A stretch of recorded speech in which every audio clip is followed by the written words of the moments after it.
Hey, what's up, guys? It's Curtis, C3 Garage Media. I'm back. Hey, sorry, guys. It's been a little while since my last video. You know, life gets busy with work, kids, and health and all that. So just wanted to kind of give you guys a quick update where we are with the IS. The IS has pretty much been sitting ever since my last drift event. Not sure if you guys remember, but essentially I obliterated this clutch. I couldn't even get it to go into a gear afterward. Hopefully that's all the damage. I haven't been able to pull the tranny. Today I'm going to just kind of give you guys a quick overview of what I got going on with the IS. The parts that I'm going to be putting in it or have put in it, I'll talk about that in just a minute. And what is currently wrong at the moment. So let's jump into it.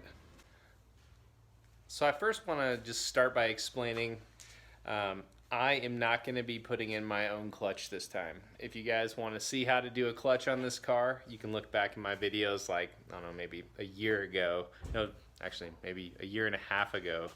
I did the clutch on this car, flywheel. So you can watch that video and see my install. Unfortunately, I can't do it myself. I've recently ended up with some back problems. So bending over and getting this transmission out of this car, even though I do got it up pretty high, is just something I've come to the realization that until I heal a little bit more, I cannot do, or I'm not going to risk doing. So with that, I'm going to have my boy Oleg, the Mad Russian's Garage. He's going to go ahead and take care of putting the new clutch in this car. So let me show you the clutch that I got going in.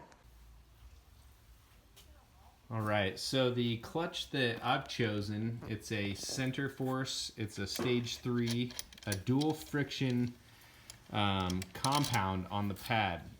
This is actually almost the identical clutch that I had in here before, except I had one that was rated at about 400 horsepower. This new clutch is actually rated at 450 horsepower, or pardon me, pound-feet of torque.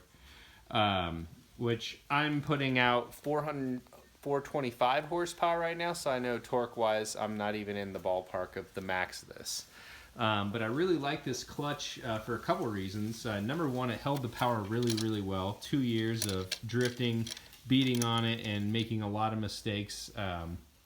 You know, it kept up. So you can see what's cool about this is it has this like friction weight on it, or this like centrifugal weight. So as the you know, the clutch spins in the car, these counterweights expand out or in depending on speed, and actually help give a much smoother, quicker pedal release. It's actually crazy. It doesn't even feel like an aftermarket clutch. And then the disc for this clutch, I know I probably should go full ceramic or like a dual plate clutch, but I'm not quite there yet with this car. So again, I really enjoyed this. This one is going to be a little bit stiffer compound, but basically what this is the disc. It's a dual friction material. So you have sort of this ceramic, you know, abrasive material on this side, and then on your to the motor side, or to the flywheel side, it's actually a full contact disc, just like a street. So it's kind of a street strip. What it does is it gives you good grab and hold, but with a smoother engagement. So I've really been happy with this clutch, or at least the previous version of this clutch that I had in the car. So I'm gonna give it another go. As well, it's pretty affordable. It's only about 350 bucks versus like, you know, 500 for a spec or something. But again, you get what you pay for. Whenever you're doing the clutch, you gotta either have a new flywheel installed or machined. I actually have a lightweight aluminum Fadanza flywheel that has a replaceable steel disc in the middle. So I actually got this friction kit from Fadanza, and basically this is just a replaceable disc that bolts to the front of the flywheel. I'll remove the old one, obviously, and gives the clutch a nice smooth surface to bind to. Look how dirty this thing is. Just been sitting. Oh, it's sad. Lastly, as well, I do have my new pilot bearing and throwout bearing in here, so I have both of them tucked in here. So just factory, but again, those seem to work just fine last time. So these are the new. This is the new clutch and flywheel assembly that's going in. Hopefully that is the only thing that is wrong. But after I got the car up, I noticed literally as it broke down last time, my steering immediately felt weird. So not only did the clutch go, but if you look on my last video, I kind of come off the bank and hit a gutter and then go to the flat of Colorado National Speedway. Well, my steering started feeling really, really weird. So check this out. So see this wheel pointing straight? Look at that wheel. Huh. They don't look like they're aligned properly. Let me show you what I got going on. Yeah, so I got under the car and noticed this tie rod is looking wonderful. Look at that thing. The inner tie rod is just completely bent. That should be straight, ladies and gentlemen. So I went ahead and I got some new inner tie rods on both sides. Yeah, so let me show you those. Actually, one thing to note with my car, because I do have the Figs high cast knuckles for drifting, is I do have the GS300 outer tie rods. And you know what I'm noticing is this tie rod is actually hitting on the inside. I wonder if we flip these so this arc is on the inside, if that will make a difference. But I went ahead and got some new inner tie rods. Just some OE replacement tie rods. And we'll get these bad boys put in as well. So I'm just gonna put that away. So after sitting for about a month, about to get the IS out, get it cleaned up, and get her running again. So the day after Thanksgiving, here in Colorado, my motorsports park is having an open drift day, and I would love to drift in that because I have 8 wheels still ready to go. So anyway, guys, I appreciate you following along. Sorry I haven't had as much content as I would have liked lately, but you know, hurt my back. Been trying to save up for parts for this, determining if I'm gonna fix it myself or I'm gonna have someone else do it. And you know what? We just gotta get this bad boy on the road. So Oleg coming to the rescue. So check it out, guys. We got the IS on the trailer in front of us here. Oleg's bringing it down to the shop. I'm gonna help him. Oh, fucked up Evo. Yeah, looks burly.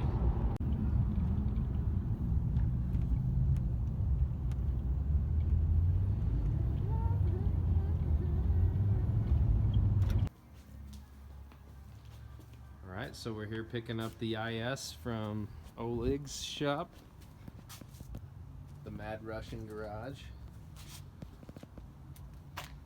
Got the hydro taken care of, got the clutch replaced, as well as some new beefy stainless lines in the back.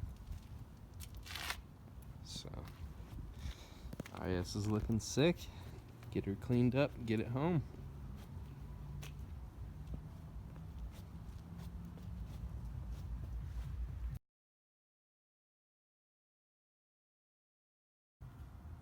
So look at the aftermath of the clutch. There's literally nothing whatsoever left on it. Wow.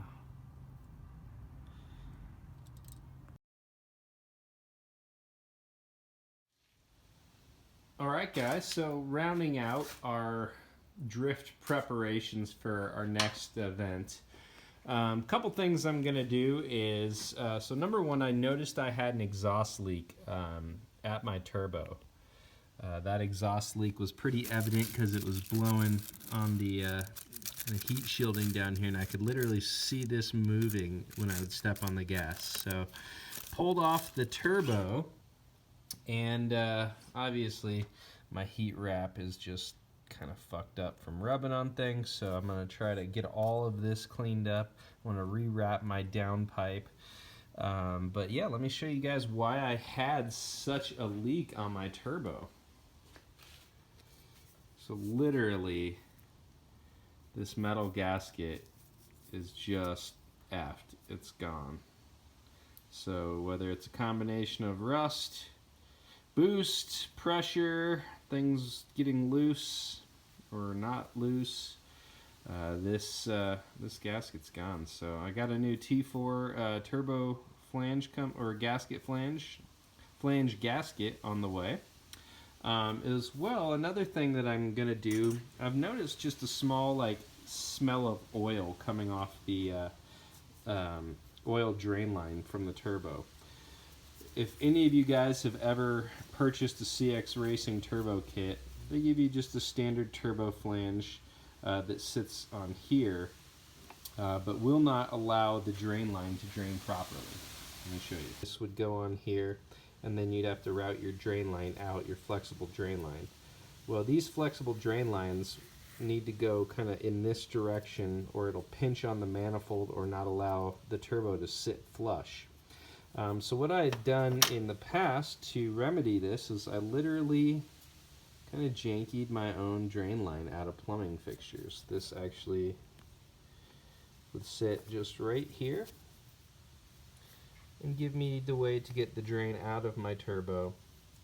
But occasionally this one here mainly will seep because it's basically aluminum to like a steel fitting here, and they expand and contract differently. So what I'm going to do is take this off and take it down to my buddy who's a fabricator and see if he can't fabricate me an aluminum tube basically identical to that. So a couple things we're going to fix are, number one, I'm going to go ahead and get the drain line taken care of, get a new gasket for the turbo flange. I'm going to go ahead and rework some of the heat shielding in here as it's just gotten hot and kind of messed up over, you know, taking the turbo in and out a few times. So I'm going to redo the heat shielding in this area, rewrap the headers with exhaust wraps, so you know, areas where it's kind of gotten torn from rubbing on the turbo, things like that, get that cleaned. And then we should be ready for our next drift event. So got everything off. Oh, by the way, put the new throttle pedal position sensor on, which is this guy here. Fixed my throttle issues completely, so no more throttle issues. So I'm super glad that I had the opportunity to pull the turbo off, as the turbo has an elbow that sits, you know, roughly like this. Obviously you push it all the way on, and it comes right off the turbo, so it's seeing full boost right on this elbow. Well, pulling the turbo off, I decided, well, you know, let's check everything. So I turn it over, and I'm like, oh, that feels kind of crunchy. Take a look. We actually have a full-on hole. So this thing's been making probably half, maybe, I don't know, a lot less boost than it should with this leak. So time to get a new elbow, and time to put some better heat shielding up too. So check it out. This is version 1 of the oil drain tube that Oleg's fabbing up here. We brought it and dry fitted on the car and realized we needed to make this bend a little tighter to clear the manifold outside of the turbo. So we have it marked and taped, and we're going to go ahead and get that taken care of and get this bad boy on the car.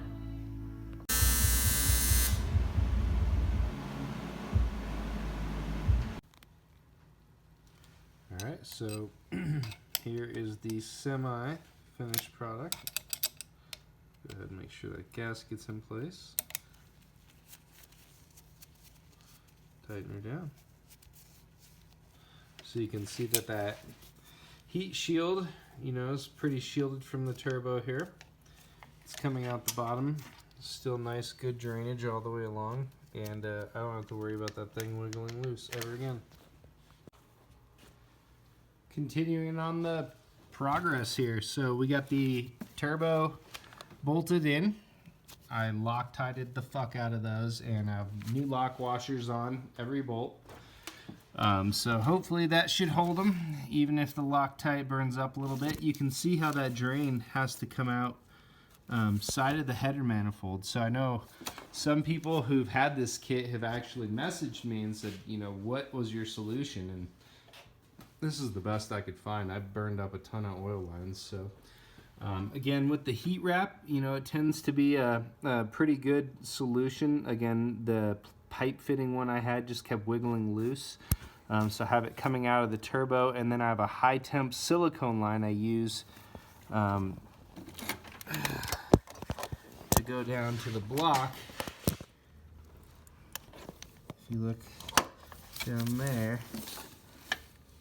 that I have a push fitting on that I use a hose clamp. So I'll show you how that goes, and right now I'm going to go ahead and hook up the cold side to the new elbow I have, make sure everything fits well, and we'll show you how that looks. And here's a little view of what the finished product looks like. So this is actually a high temp silicone hose. It's actually what I used before. I can stand crazy high temps. We get a nice straight shot right on down, and yeah, should seal up great. The cold side fit perfectly with the new elbow. Was able to cinch it in nice and tight. It's a perfect fit. I feel much better about that. Now on to the hot side. Alright, so for the hot side, I took the liberty of rewrapping my downpipe. So I got some titanium heat wrap, and I went ahead and just rewrapped it all the way down. The old stuff had gotten torn and tattered and was coming off, and so yeah, I just want to make sure this one is perfect. Alright, so at this point, pretty much finished up with the turbo install.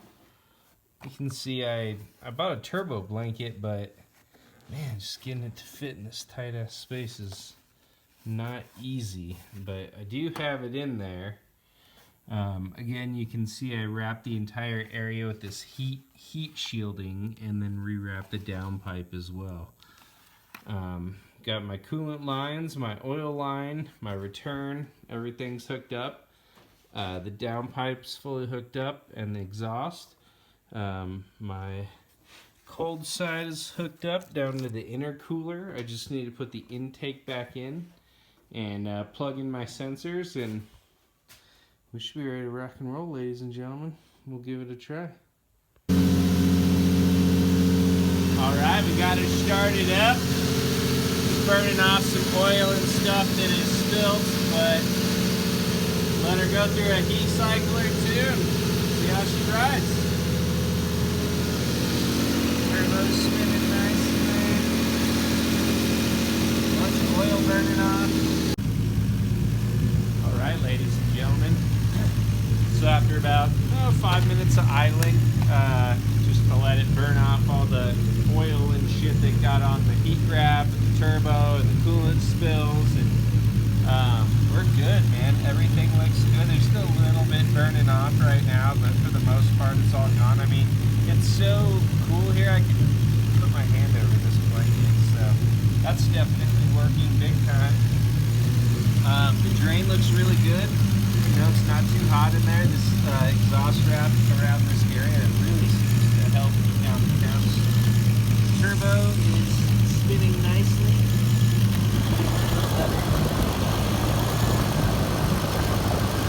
Car's holding pretty well. Remember, I was having trouble with the throttle cable, so you can see.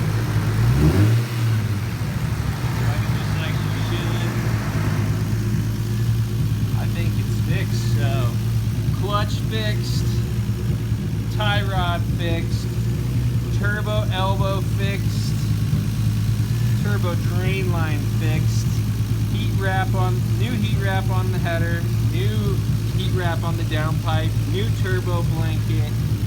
We are in business. 2020 drift season's gonna be dope. Got some tires ready. Let's get this thing off the jacks.